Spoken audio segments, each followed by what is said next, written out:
आज हम इफिसियों की पत्री उसका 6वां अध्याय और 1 से 4 इन वचनों पर चिंतन और मनन करेंगे। यहाँ पर जो संत पौलुस था, इन्होंने इफिसियों की जो कलीसिया है, इफिसिया ये एक प्रांत है और यहाँ पर मंडली है, वहाँ पर कई विश्वासी लोग हैं और संत पौलुस ने इफिसिया प्रांत में जो विश्वासी लोग हैं, जहाँ मंडली है, उन्हें एक पत्र लिखा है और पत्रों के द्वारा वो उन्हें परमेश्वर का वचन सुसमाचार सुनाता था और उनका मार्गदर्शन करता था। अलग अलग विषयों पर वो मार्गदर्शन करता था। और यहाँ पर हम देखते हैं इफिसियों की पत्री उसका 6वां अध्याय और 1 से 4। यहाँ पर वो जो बच्चे हैं और जो बच्चे वाले हैं, मतलब जो माता पिता है, इन्हें पत्र के द्वारा कुछ बातों का मार्गदर्शन किया है। बच्चों के बारे में देखिए वो क्या कहता है पहले वचन में, हे बालकों, प्रभु में अपने माता पिता के आज्ञाकारी बनो। तो संत पौलुस ने इफिसिया प्रांत में रहने वाले जो विश्वासी है, परमेश्वर की भक्ति करने वाले हैं, परमेश्वर पर विश्वास करने वाले हैं, उन्हें कहता है कि प्रभु में अपने माता पिता के आज्ञाकारी बनो। मतलब अपने माता पिता की क्या करो, आज्ञा का पालन करो। ये बात हम निर्गमन की किताब उसके जो 12वां अध्याय है उसमें भी, हाँ 18वां अध्याय है, उसमें भी हम देखते हैं। जो 10 आज्ञाएं है उसमें हम देखते हैं कि परमेश्वर ने जो 10 आज्ञाएं दी है मूसा के द्वारा, और कई आज्ञाएं भी दी है। और उन आज्ञाओं में एक आज्ञा ऐसी है जो प्रतिज्ञा के साथ है। बहुत सारी आज्ञाएं दी है, ये करो वो मत करो, लेकिन एक एक ऐसी आज्ञा है जो प्रतिज्ञा के साथ, अभिवचन के साथ दी हुई है कि यदि तुम अपने माता पिता का आदर करोगे तो तुम्हें उसका प्रतिफल मिलेगा। यहाँ पर वो कहता है दूसरे वचन में, अपने माता पिता का आदर कर, यह पहली आज्ञा है जिसके साथ प्रतिज्ञा भी है। तो संत पौलुस कहता है कि ये जो आज्ञा है, 10 आज्ञाओं में से एक आज्ञा है कि अपने माता पिता का आदर कर, तो तुझे क्या मिलेगा, तो तेरा भला होगा और तू धरती पर बहुत दिन तक जीवित रहेगा। तो यहाँ पर जो बच्चे हैं, जो संतान है, उन्हें संत पौलुस ने स्मरण दिलाया है कि बहुत पहले से ये आज्ञा दी हुई है और संत पौलुस उन्हें वो स्मरण दिलाता है कि तुम्हें क्या करना है, अपने माता पिता का आज्ञाकारी बनना है, आज्ञाओं का पालन करना है। परसों हमने यही देखा था कि जो नीति वचन है, नीति वचन का जो 4था अध्याय है, जो नीति वचन उसका 4था अध्याय और पहला जो वचन है, यहाँ पर भी वो कहता है कि हे पुत्रों, अपने पिता की शिक्षा सुनो और समझ प्राप्त करने के लिए मन लगाओ। तो यहाँ पर सुलेमान राजा ने जो संतान है, जो बच्चे हैं, उन्हें कहता है कि अपने पिता की शिक्षा सुनो और समझ प्राप्त करने में मन लगाओ। लेकिन हमने देखा है कि कई बार परिवार में कुछ ऐसे हालात निर्माण हो जाते हैं कि जो बच्चे होते हैं और जो बच्चे वाले होते हैं, मतलब माता पिता होते हैं, उनमें हम अंतर देखते हैं। एक प्रकार का दुरावा हम देखते हैं, एक गैप हम देखते हैं। यहाँ पर सुलेमान हो या संत पौलुस हो, उन्होंने तो जो बच्चे हैं उन्हें तो कहा है कि तुम अपने माता पिता की शिक्षा सुनो और समझ प्राप्त करने के लिए मन लगाओ। संत पौलुस कहता है कि अपने माता पिता के आज्ञाकारी बनो। लेकिन कई परिवारों में हम देखते हैं कि बच्चे अपने माता पिता से या पिता से शिक्षा प्राप्त नहीं करते, उनसे बातचीत नहीं करते और समझ प्राप्त करने के लिए मन नहीं लगाते। क्यों नहीं लगाते? क्योंकि जो माता पिता है और जो पिता है, उनमें और बच्चों में क्या होता है, एक प्रकार का दुरावा या एक प्रकार का अंतर होता है। और ये जो अंतर है उसके होने के बहुत सारे कारण हैं। बच्चों में और माता पिता में जो अंतर होता है उसके बहुत सारे कारण होते हैं। और कुछ कारणों को हम देखते हैं कि यहाँ पेरेंट्स है और यहाँ पर बच्चे हैं, इन दोनों में अंतर है और अंतर के बहुत सारे कारण होता है। कई बार ऐसा होता है कि बचपन में कभी कभी कुछ माँ बाप अपने बच्चों के साथ बुरा व्यवहार करते हैं।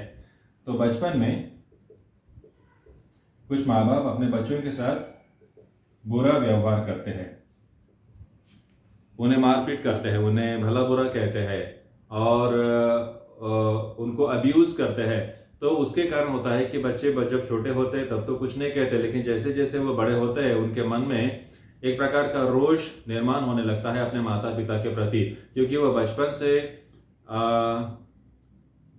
माता पिता को उन्हें अब्यूज़ करते हुए देखते हैं। तो इसलिए फिर जब वो बड़े हो जाते हैं तो अपने माता पिता से वो हमेशा दूर रहते हैं और उनसे वो बातचीत नहीं करते और वो कतराते हैं। क्यों कतराते हैं? क्योंकि वो बचपन से माता पिता को उन्हें अब्यूज़ करते हुए देखते हैं। तो बुरा व्यवहार के कारण भी कभी कभी बच्चों में और माता पिता में क्या होता है, अंतर उत्पन्न होता है। कभी कभी हम देखते हैं कुछ मारपीट भी होती है। कुछ पेरेंट्स होते हैं, माता पिता होते हैं जो अपने बच्चों को मारपीट करते हैं और उसके कारण भी बच्चों में और पेरेंट्स में फिर क्या होता है, दुरावा निर्माण होता है और अंतर निर्माण होता है, अंतर बढ़ते जाता है। और ये कारण होता है कि फिर जो बच्चे होते हैं वो अपने माता पिता की आज्ञाओं को नहीं मानते हैं और अपने माता पिता से जो मिलने वाली शिक्षा है उसकी ओर ध्यान नहीं लगा पाते। भले सुलेमान राजा ने कहा है कि बच्चों को तुम अपने पिता की शिक्षा की ओर ध्यान लगाओ, समझ प्राप्त करने के लिए ध्यान लगाओ। संत पौलुस कहता है कि हे बालको, अपने माता पिता का आज्ञा पालन करो। लेकिन कुछ परिवारों में हम देखते हैं कि कुछ पेरेंट्स ऐसे होते हैं जो बचपन में अपने बच्चों के साथ बुरा व्यवहार करते हैं, उन्हें गाली गलौज करते हैं और बुरा व्यवहार करते हैं, मारपीट करते हैं। और उसके कारण क्या होता है कि बच्चे फिर अपने माता पिता की आज्ञाओं का पालन नहीं कर सकते और फिर वो उनसे उनकी बातों को सुनते भी नहीं, क्योंकि वो एक प्रकार का अंतर निर्माण हो जाता है। तो भले ही सुलेमान राजा ने या संत पौलुस ने बच्चों से कहा है कि तुम अपने पिता की शिक्षा की ओर ध्यान लगाओ और समझ प्राप्त करने के लिए मन लगाओ। भले ही संत पौलुस कहता है कि हे बालको, प्रभु में अपने माता पिता का आज्ञाकारी बनो, क्योंकि यह उचित है। लेकिन यह कैसे संभव है कि जिस माता पिता में, जो पेरेंट्स में और जिन बच्चों में अंतर है और जिनमें मनमुटाव है और जहाँ बातचीत नहीं है, पेरेंट्स कहीं और है और बच्चे कहीं और है। और भी दूसरा कारण हमने देखा है कि जब पेरेंट्स में, एक दूसरे में, हस्बैंड वाइफ में जब अंतर होता है, मनमुटाव होता है, झगड़े होते हैं, तो उसका परिणाम भी बच्चों पर होता है। तो ऐसे समय में बच्चे जो होते हैं पेरेंट्स के ज़्यादा करीब नहीं रहते और वो शिक्षा प्राप्त नहीं करते, क्योंकि एक अविश्वास का वातावरण निर्माण होता है, क्योंकि वो हमारे शब्दों को नहीं बल्कि हमारे व्यवहारों को भी देखता है। जो बच्चे होते हैं हमारे शब्दों को देखते हैं और हमारे व्यवहार को देखते हैं और उनको देखता है कि हमारे शब्दों में और हमारे व्यवहार में क्या है, अंतर दिखाई देता है। तो इसलिए कुछ बच्चे, जिस परिवार में माता पिता झगड़ते हैं, जिस परिवार में पेरेंट्स झगड़ते हैं, जिस परिवार में हस्बैंड वाइफ के रिलेशन अच्छे नहीं है, उस परिवार के जो बच्चे होते हैं वो अपने पेरेंट्स से शिक्षा प्राप्त नहीं कर सकते।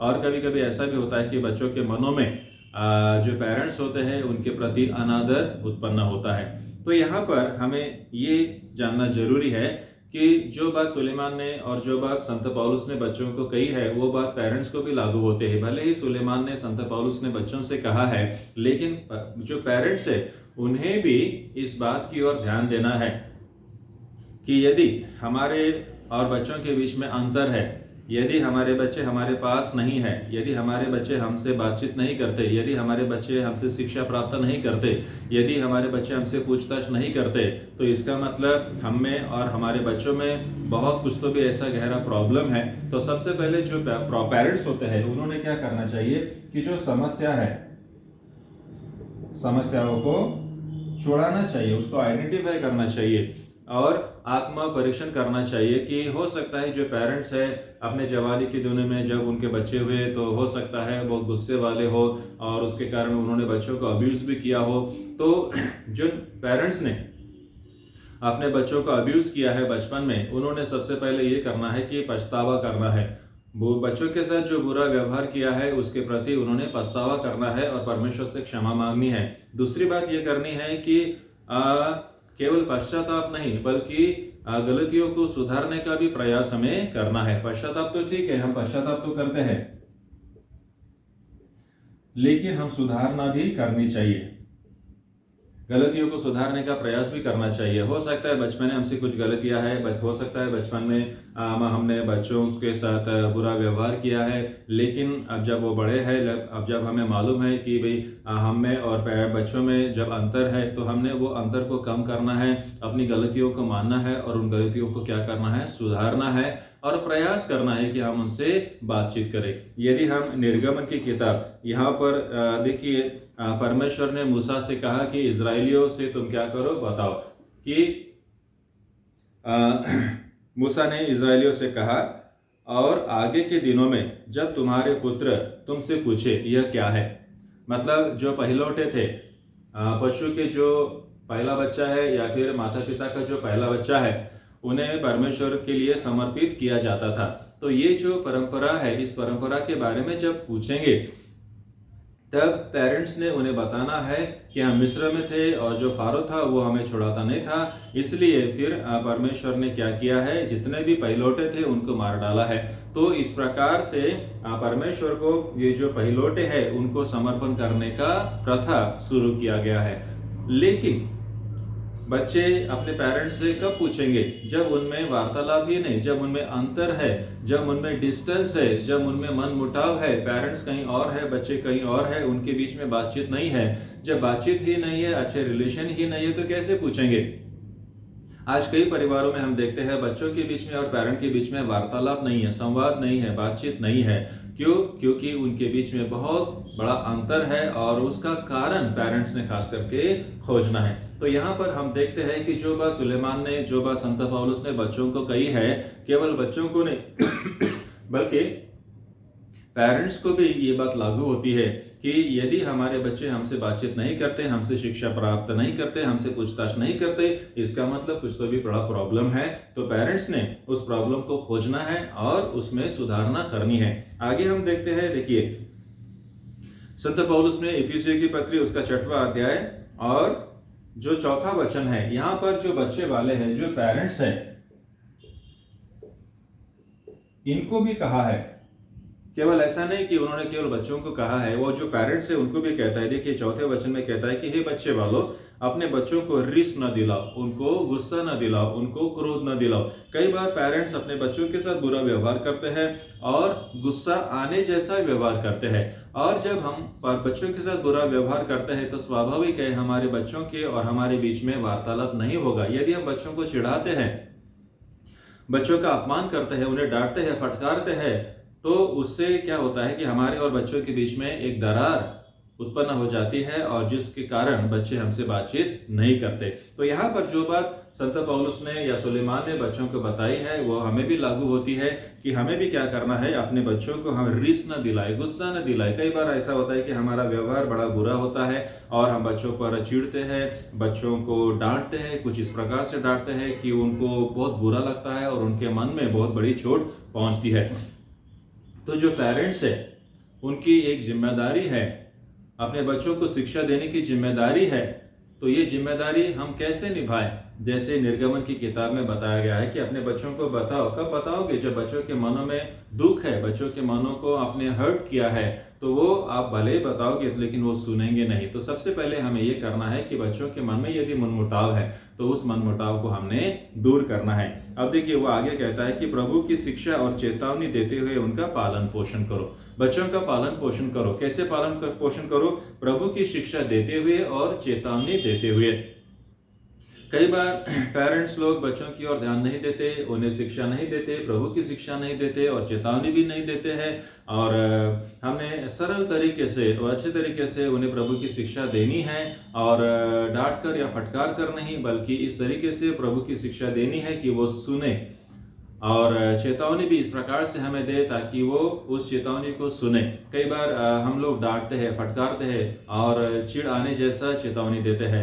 गलत तरीके से हम चेतावनी ना दे, बल्कि सही तरीके से हम बच्चों को क्या करें? चेतावनी दे। तो यहाँ पर आज हम क्या देखते हैं कि इफिसियों की पत्री उसका 6वां अध्याय 1 से 4 और वैसे ही नीति वचन उसका 4था अध्याय 1 से 9, इन वचनों में बच्चों को बताया है कि तुम क्या करो? अपने माता पिता की शिक्षा की ओर ध्यान लगाओ। लेकिन बच्चे कैसे ध्यान लगाएंगे, खास करके जिस परिवार में पेरेंट्स और बच्चों के बीच में दरार है, गैप है, संवाद नहीं है, ऐसे परिवारों में बच्चे कैसे अपने पेरेंट्स के साथ पेरेंट्स की शिक्षा की ओर ध्यान लगाए। तो खास करके जो पेरेंट्स है उन्होंने इस बात की ओर ध्यान देना है, उनके ऊपर एक बड़ी जिम्मेदारी है। संत पौलुस ने कहा है कि तुम क्या करो, उनका पालन पोषण करो। कैसे पालन पोषण करो? प्रभु की शिक्षा के द्वारा और चेतावनी देने के द्वारा उनके क्या करो, पालन पोषण करो। तो कई बार हम लोग पेरेंट्स लोग बच्चों को जन्म तो देते हैं लेकिन उनका पालन पोषण नहीं करते, सही तरीके से पालन पोषण नहीं करते, उन्हें बचपन से प्रभु की शिक्षा नहीं देते, बचपन से हम सही क्या गलत क्या है इसके बारे में नहीं बताते हैं, और आगे चल के फिर वो क्या होता है, दरारें उत्पन्न हो जाती है। कई बार पति पत्नी के बीच में जो झगड़े होते हैं उसके कारण भी पेरेंट्स और बच्चों के बीच में दरारें उत्पन्न होती है। तो एज अ पेरेंट्स ये हमारा कर्तव्य बनता है कि हम अपने बच्चों को शिक्षा दें, उनका पालन पोषण करें, और हम में और बच्चों में अंतर ना हो, दरारें ना हो, इसकी ओर भी हम क्या करें, ध्यान दें।